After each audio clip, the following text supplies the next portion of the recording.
You may have heard How does of a DBS pacemaker. even work? You know, the device How that do we helps a perform heartbeat at a normal deep brain pace. stimulation? Now, what if I told you that people can have that same sort of device, a pacemaker, except for their brain?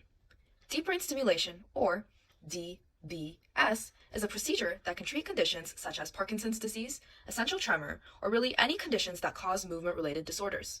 Movement-related disorders are caused by irregular electrical signals in the areas of the brain that control movement. DBS combats this by interrupting these disorganized signals through pulses of electrical current.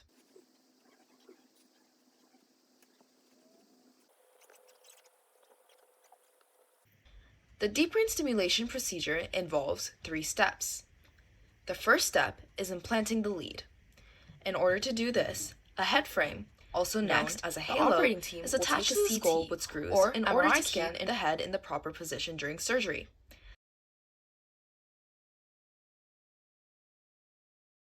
Scan in order to find the target point in the patient's brain where the lead will go.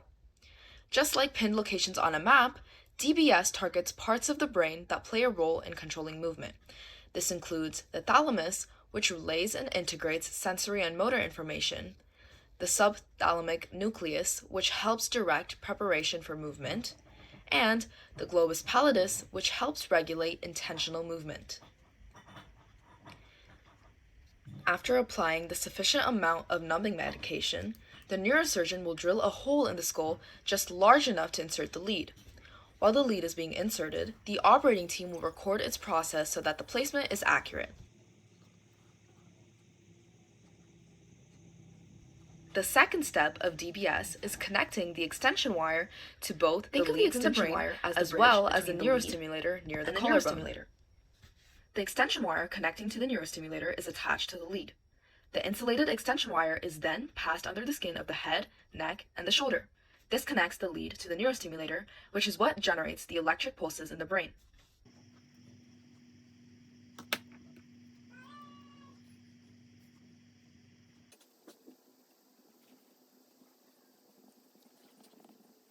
The neurostimulator finally is known as the implantable pulse generator with a plastic cap and stitches. IPG. The final and pulse generator is most often is the placement of the neurostimulator.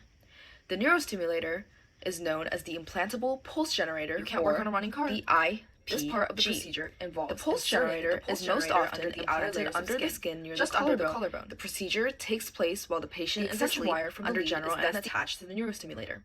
Now, all 3 components of deep brain stimulation procedure are connected and can work together as a system to lessen the symptoms of movement disorders.